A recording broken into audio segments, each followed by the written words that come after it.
What's up, party people? Man, it is after 8 o'clock. I don't even think it's going to get daylight soon out here. But it's light enough for me to get with it, get on my walk, and start to plan out my day. Good thing. Yesterday I figured out what was wrong with that V70R. Got that thing running as smooth as it was when Byron got it from Dan the Man. Man, that was a mess. I know you guys wouldn't want me to tell you you'd rather watch the drama, so I'll just let it play out daily on the channel. I did get it going, so that's good, because I got to get these cars at home, these daily drivers at home running right before I hit the road. I can't hit the road and have people driving around Queen Bee every day for months and months on end, racking up miles on that thing. Like 4 other cars out here that can drive, but no, Queen Bee's the one. That's the loner. So anyway, that's a good thing. Another thing I wanted to, just remind you guys, hey, I am still planning to travel around and take care of these previous obligations I have. So call if you'd like. I don't mind talking to you guys. I do plan to get out there and get this stuff rolling, and hopefully it'll be within a couple of days. One of the stops I needed to make was in Virginia to help Cleve finish up his tuning on his S70, and part of that was taking part of the exhaust off of this T5. The S&V70 T5s, these 3-inch downpipes, straight flange downpipes, don't weld up on them good because of the way they're caddy shaped. So it works better with the T5 850s. So I need to swap those exhausts from his car to this one so he can get the downpipe set up to go on there. That's the last thing I'm supposed to do before I leave here. So I don't know if I'm going to have time to do that before I leave here. So I may just throw that exhaust in the back of the car and take it with me and get it done on down the road somewhere. Now, other than that, just have a couple of things to do around here. Make sure I get all the parts together and packaged up. And man, I got so much stuff going on out there going towards New York City that I'm going to have to take a U-Haul. There ain't no way I can get all that stuff in Panther. I got 3 manual swaps going on out there. I got cylinder head rebuilds, 2 or 3 of those going on out there. So there's a lot going on out that direction. And hopefully leave here within the next couple of days, Monday, Tuesday-ish, and get on the road and help these people get their cars tidied up and their dreams come true. 2 yellow T5Rs getting manual swap, man. That's a dream come true. Now, I got Queen Bee, was planning on manual swapping it for the M66. I don't think I'm going to do that. I think these M56 are just as well, and a lot less hassle doing that. So you guys go ahead and have fun with your M66 swaps. I ain't interested. Now, Queen Bee, of course, is running great. Ain't no reason to really do it other than just to have it done on that car. So we'll see now.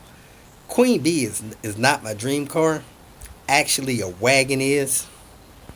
Unfortunately, somebody would have to die for me to get a yellow wagon in the U.S. I don't wish that on nobody.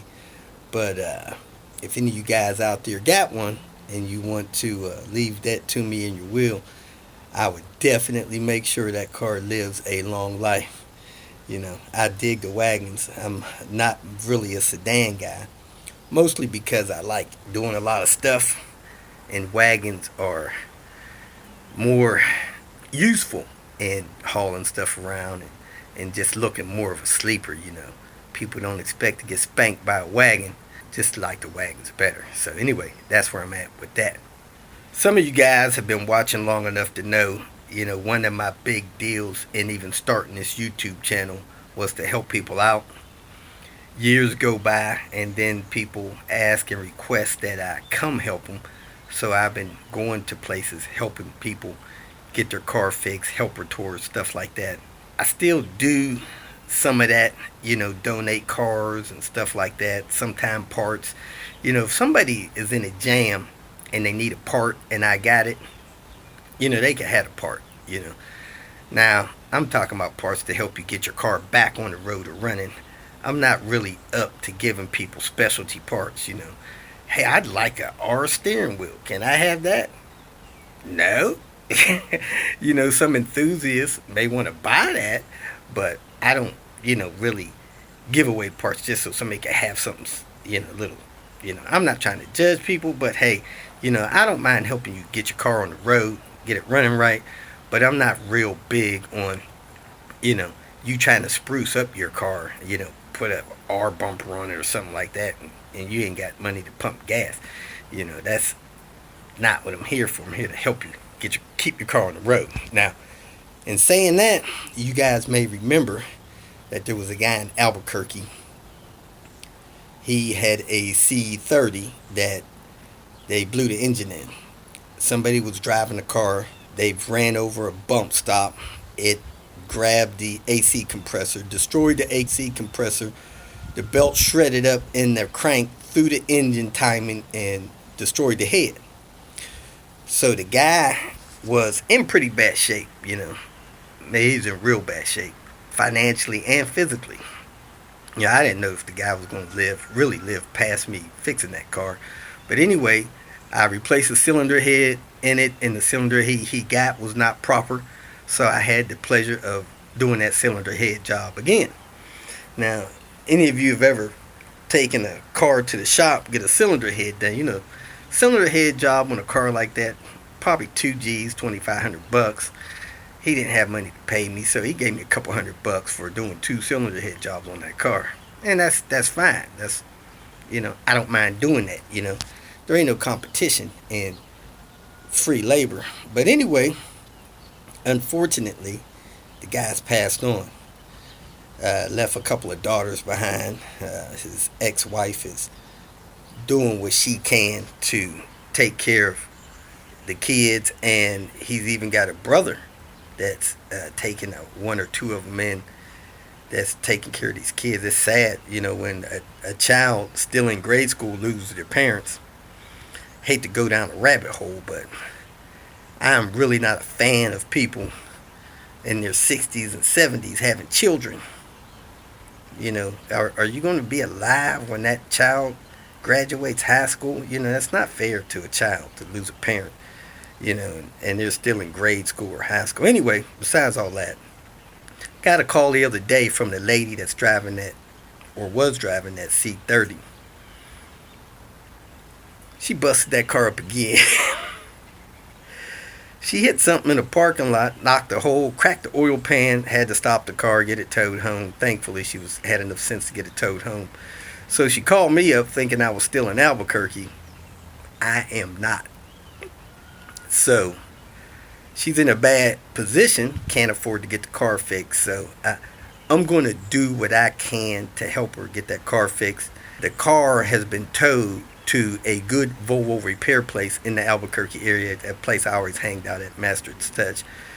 Getting ready to go to the salvage yard and pull an oil pan off of a car here and ship it to Albuquerque so that they can install that thing. Now, I run into people like this, not all the time, but often enough, where these people cannot afford to get their car fixed. So a lot of times I can stop by there and do this stuff myself, but occasionally I can't, So if I got a few extra bucks, I'll try to help them out. But, unfortunately I don't have it like that, I got some of you guys on Patreon sending me a few bucks here and there. That helps me, especially with tools and stuff like that. But it's not enough to pay nobody else's repair bill. And it's not my responsibility, your responsibility. But, hey, if we can help, I think that'd be a great thing to do. I said all that to say this. If you can, send me a few bucks. I'm going to try to help this lady get that car on the road so she can have some wheels, get around with, get back and forth to work, not have to catch the bus, pick up her children when she needs to, and, have a little bit of relief in life to move on. Now, There's people in need everywhere. But hey, she called me trying to get my help. I'm not there to help her, but I may have a few bucks to send to the mechanic to help fix that car. If you can, you have a few dollars you could spare, 5, 10, 20, whatever. If you could send it to me, PayPal, Cash App, in the mail, I will use those funds to help this lady get that car back on the road. Also, I run into people all the time that are in tight financial situations, whether it be, they're retired, disabled, whatever. I ran into a guy a couple days ago. He needed some parts to get his suspension right because his suspension is shot. He ain't got $1,200-$1,300 to go pay a shop to put new shocks and other suspension related parts on that car. So I have a few used parts that I'm going to go over there and put on his car. But hey, if I had some extra cash to buy new parts for these people, I'd be glad to do it. Just not there yet, So if you guys send enough money to help me help this lady take care of her car, and then I have money left over, I'm going to open a separate bank account for people that are able or willing to help these people that are, less fortunate than some of us get their cars fixed, whether it's me buying new parts to put on their car or helping somebody afar off, get their car to a shop and fix, I'm willing to help, and I know that some of you guys are willing to help, I'm not asking you to pick up this lady's repair tab, but hey, if 30 or 40 of us could throw 10, 20 bucks in, she can get this car fixed and get back on the road. She's been without this car now for I'd probably say 2, maybe 3 weeks. I'm not sure. I don't try to get into people's personal life that much to get all these details, but I do know the car is at the Volvo shop now, and they're ready to fix it when she tells them she's got the money to. So I can work on telling them to go ahead and finish it if I got the cash and send that part over there. So if you got 5, 10 bucks or so you can spare, go ahead and send it to my PayPal. I'm going to put the PayPal email address up here, or call and text me. I could send you other ways. Some people go by Walmart daily. You can send a few bucks through Walmart if you want. I don't really promote those costly ways of doing it. You can drop it in the mail, I'll get it. If I get a overage, I think I'm going to open a separate bank account to keep funds like that in. Funds that are donated to help people. So if you decide that you can and you send 5, 10 bucks or so to help this lady out, help me, help her, put a special note in the comments or something, say, just put helper. If you put helper, I know those funds are specifically tagged for helping people, other people that are less fortunate, get their cars fixed. It's tough. And usually, I help women, seniors, a lot of seniors with cars donated. Occasionally, very common for me to help college students. Them people are not really well off, building educational debt to go to college, and hopefully they'll remember the help they've gotten from me or others and help people in their future. It's a big circle. God surely would like to show up at the bus stop and hand somebody several $100s to help them out, but that's not how he works. He uses us to help the other people around us. If you're a person that believes in helping others, go ahead and do that, and I appreciate it. And on that note, I'm not the type of person that wants to make that alone. If this costs $750 to get this car back on the road, I'm not telling these people, hey, this costs $750. I expect you to make payments until it's paid off. If I got it, I help them. If I don't, I don't. If I got it to help it, it's gone. I don't look for them to repay me for helping them out. If somebody wants to go get a loan to get something fixed, man, that's making a tough spot tougher, and having debts hanging over your head is not fun. You know, some people don't care. Heck, I'd rather give somebody $100 than loan them $100 and worry about them paying me back. Now I got this person running from me for $100. I've heard my brother say that's the best $20 he's ever given one of my cousins. The $20 that my cousin had, he paid him back. Then he ain't got to talk to him or worry about loaning him no more money. So anyway, that's where I'm at with that. Got to do a couple things today. I'm going to try to do a couple things on Panther today or tomorrow. Help a guy today. Then I think I'm going to swap this head on this green wagon, this donor car, so I can get that out of here and free up some space. Somebody vandalized. I call it vandalize. When you smash somebody's car and you leave without telling them or paying for it, you vandalize their car. Somebody vandalized Lucille, smashed the door on it. I think my buddy John has a door for it, so no real big deal. Just sucks having something else to do and people smashing up the car. Then I gotta find all the parts for these people I need to go and help on my next trip. And then I'm gonna get out of here. That's where I'm at. Thanks for watching, and I hope you enjoyed today's video. Welcome to Hanging Out with Robert. That's me. This video contains things that I encounter throughout the day.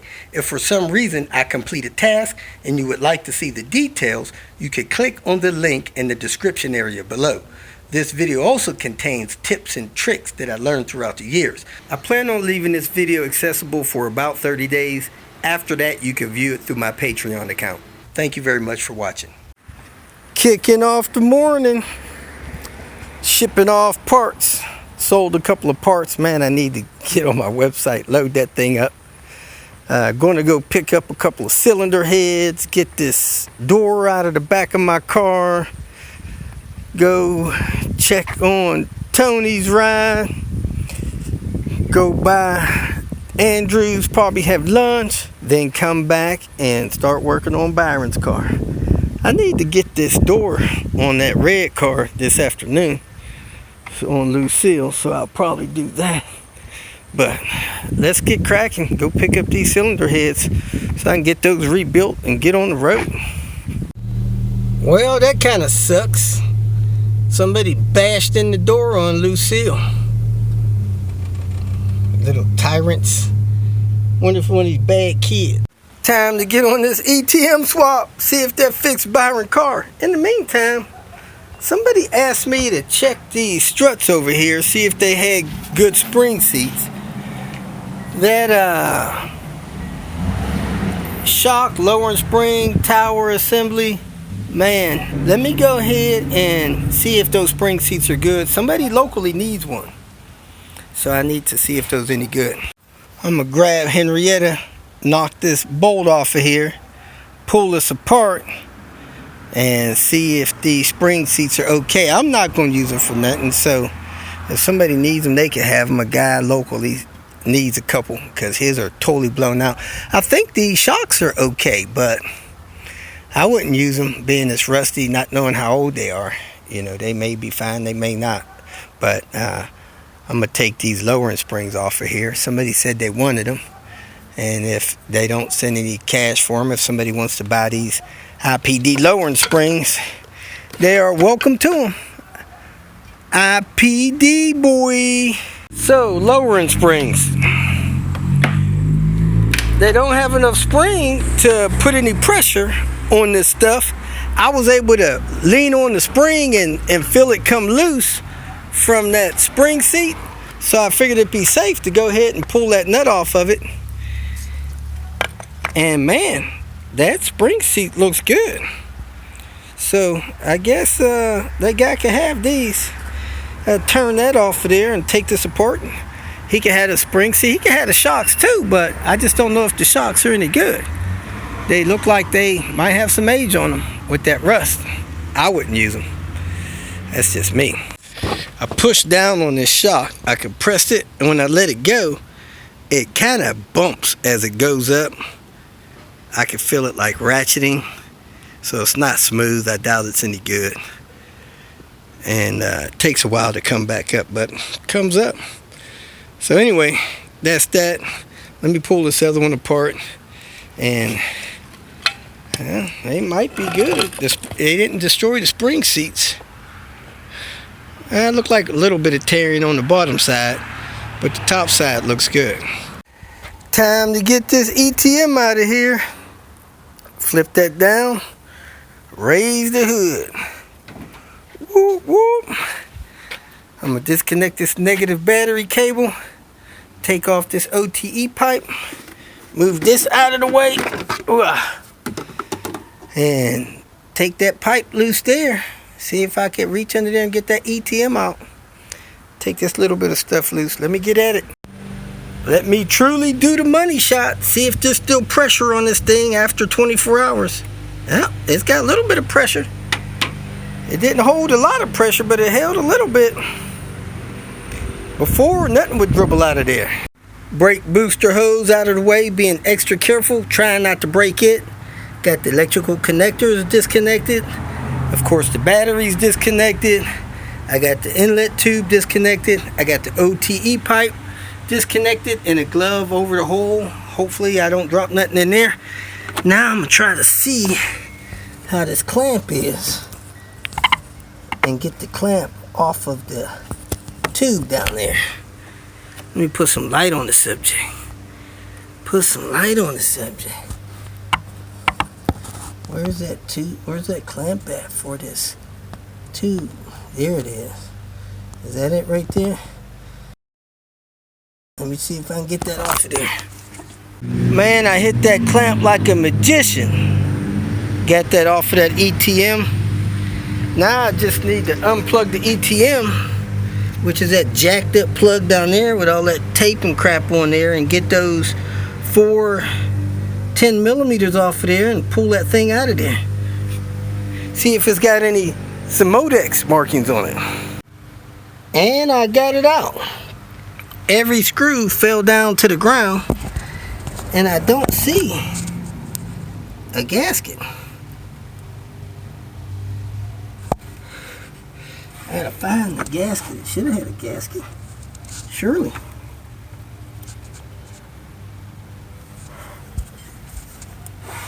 Surely there's a gasket somewhere. And it is a Modex ETM. But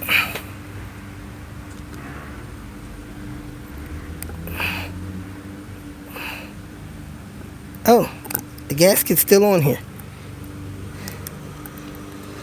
Alright, let me go grab the other one.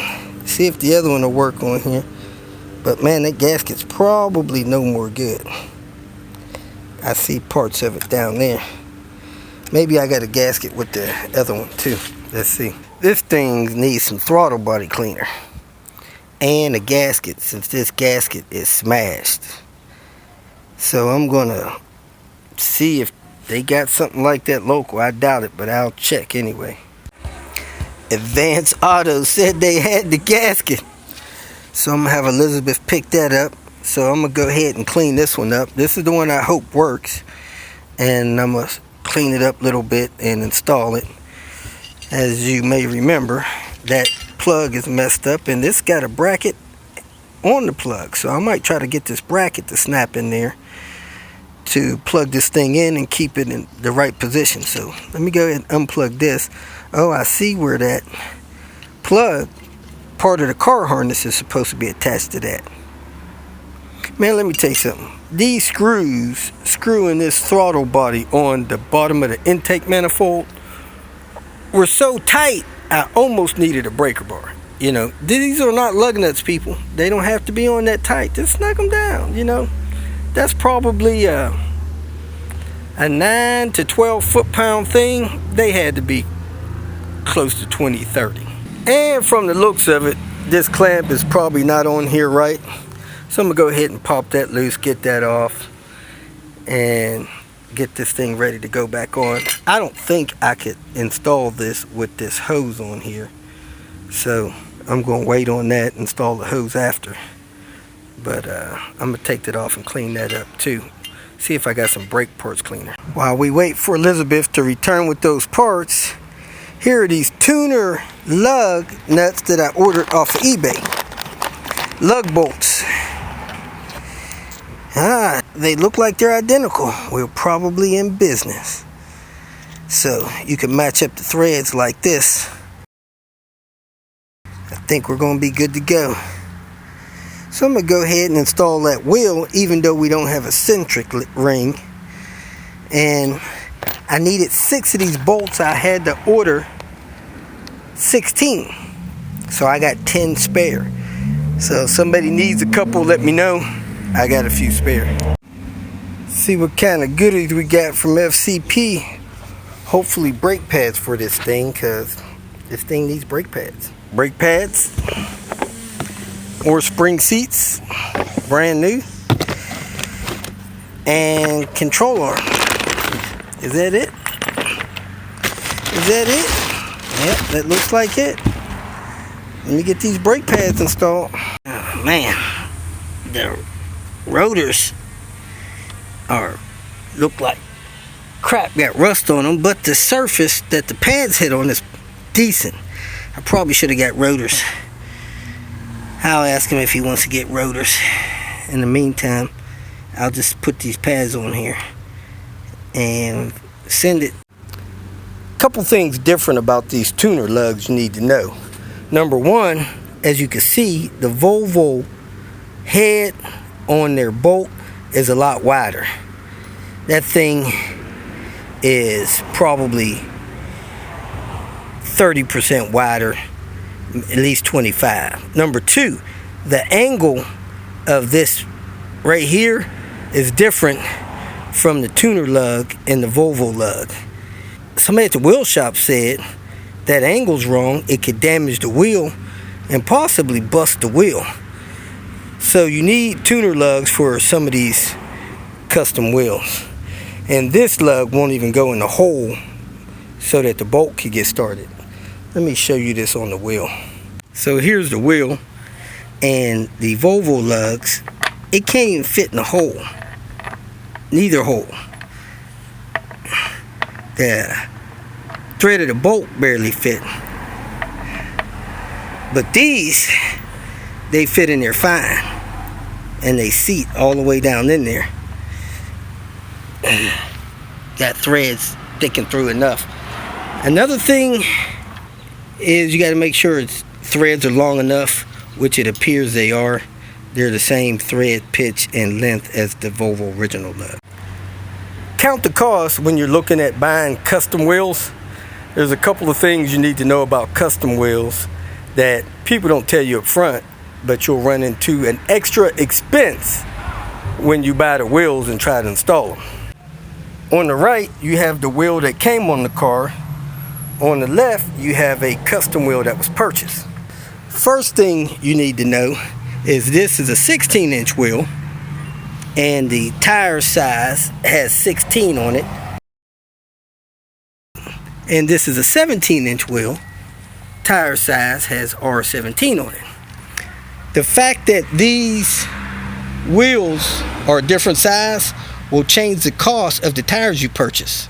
When you purchase lower profile tires, which these are, because the tire needs to be the same height regardless of what kind of tire you put on there, that allows the car to roll like it's supposed to. So you got a 17-inch wheel here, a 16-inch wheel here. These should be the same height when side by side. And there you have it, same height off the ground. So the circumference of the wheel and tire assembly is the same, but this wheel causes you to get two 15, 45, 17 tires, which are more expensive than a tire with a higher sidewall profile. So this has a 45 sidewall profile. This one has a probably 55. A 55 sidewall profile. Because you got a lower profile, that makes that tire more expensive. And the tire is a little wider. Being that it's wider because of the lower profile, it'll probably be a little less fuel efficient, but the first expense you'll run into, especially if you get larger wheels, extra tire expense. Next, you have the lug nuts. This is the lug nut that fits on the stock. However, these lug nuts don't fit on the new custom wheel, so you have to get special, what they call tuner lug nuts, for the smaller hole in these wheels. You may be able to get them bored out. Much cheaper to get the tuner lug nuts. Another $55 for 16, 5 lugs. So you'll need 2 sets or a set and a half, because you'll need 20. So that could be an extra $100. So you'll need tuner lug nut, either bolts or nuts to mount the wheels. Another thing you have to be aware of, may cost you money, is the bore. The bore is the area of the wheel that mounts to the hub on the car. This bore is, let's just say, 65. This bore is 73. If you got a 73 bore instead of a 65, you need something to take up that extra space so that the tire mounts and fits on the car properly. If it doesn't fit on the car properly, you may get shaking or vibration because it needs to be centered. So the proper thing to do is buy hub centric rings to take up the space between that size and that size. So you'll need a special ring that fits on the wheels or fits on this part of the hub here, and you could get them plastic or metal. At any rate, it's an extra expense. Plastic ones may be, I don't know, $20, $30. Metal ones may be $40, $60. You'll need hub centric rings. So you'll need the measurement of this and the measurement of the bore in the wheel, so that you can take up that slack so that your wheel seats against the hub nice and centered. Because if it's not centered, you'll get vibrations, especially at highway speeds. I've seen people ready to sell their cars because this hub centric wasn't proper. They didn't have a hub centric spacer on there, and their wheels wasn't centered on the car. Now you can try to center them up with the bolts. That doesn't always work. Centric ring's the best thing for it. So that's another expense. Last but not least, you always run into the risk that there's a chance that a wheel may get damaged. In this case, this car is so old, I could find these wheels in the salvage yard $20, $30 a piece. If I bust one of these, I may not be able to find one of these as a replacement. And if I can't find one, I gotta buy new wheels all the way around or go back to my stock wheels that came on the car. So always be cautious of whether or not you bust a wheel. So if you can ever get a spare wheel. Driving around, sooner or later, you're probably going to damage a wheel and you'll need a replacement. I could get these in the salvage yard, $30 a piece. These may be anywhere from $100 to $300 a piece to get a replacement, if I can get a replacement. If I can't get a replacement, I got to buy 4 new wheels. So just to recap, you may be paying an extra $30 a tire, 30 times 4, $120. Then you'll need tuner lug nuts. You're probably looking at $60, $70 there. You're looking at an extra $200 over stock wheels. Then you got to get centric rings, another $50 there. And if you damage a wheel, you'll have to get a wheel. So there you have it, extra cost and getting aftermarket wheels. Elizabeth is back with the throttle body cleaner. I need to find a vinyl brush or a toothbrush to brush this off with as I spray it with the cleaner. And they had a throttle body gasket, so I should be good to go. Oh man, I love these Felpro gaskets for these. That's awesome. So let's get this done. Of course, I'm assuming this throttle body worked good on that other car, since the car was so nice and blew a heater core and got junk. So anyway, I'm gonna put this gasket on here. I got the throttle body clean inside there. wiped it with a rag, sprayed it down. I'm gonna spray it down one more time and install it. Trying to get that harness in there right. Pried the back of that clip up, slid it out of the plug.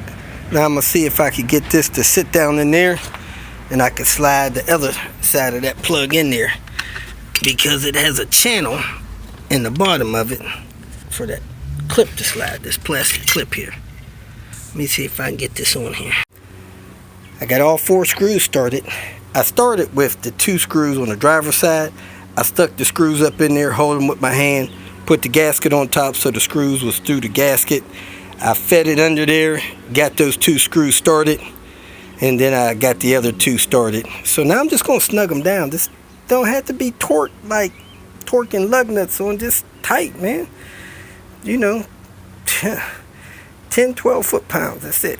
Wow, look how clean that connector is compared to the connector off the other one. All oily and grimy. All down in there like that too, that other connector down there.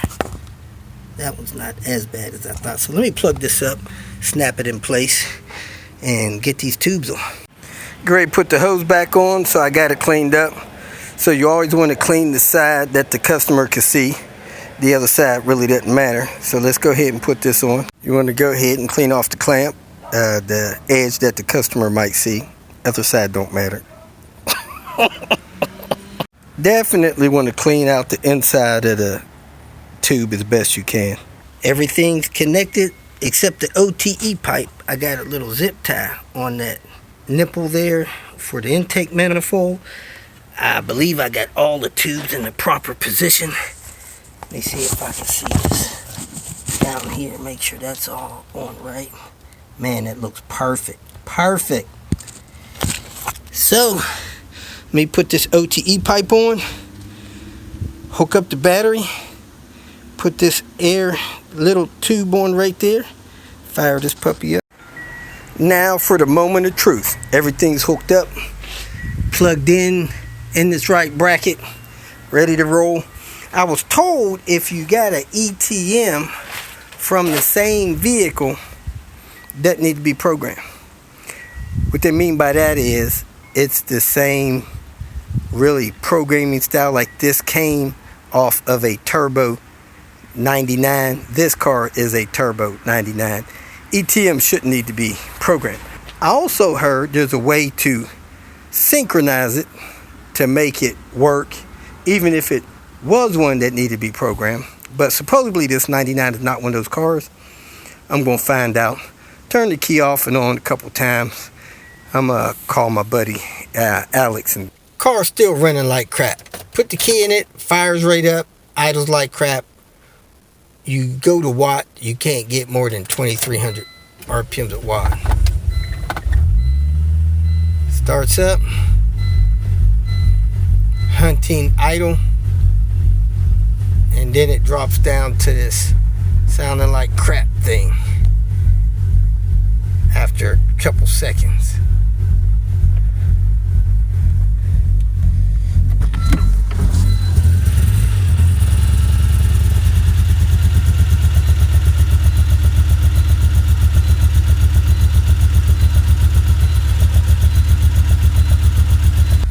So I go to watt. I got 2600 RPMs this time at watt. So I'm gonna clear the codes and see if that helps.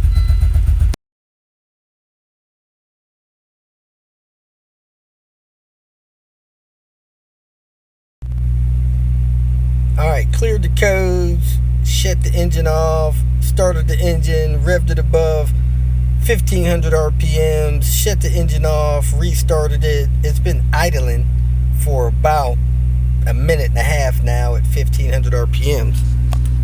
And these are the codes that came back.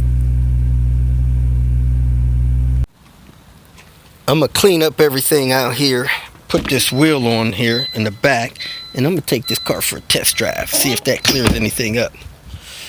I talked to one guy, said he had a similar problem. It was a O2 sensor or a coolant temp sensor. So, I don't know. Let me close this up, clean up my mess, and take it for a drive, see if that helps. If you feel that this information was useful, please like it and share it with your social media friends. You can subscribe to my channel so that you will get notifications of future videos that I post. You can follow me on Twitter, and if you need to contact me directly, please visit my website. And if you have any questions, leave them below, and someone or myself will reply to them. Again, thank you very much for watching.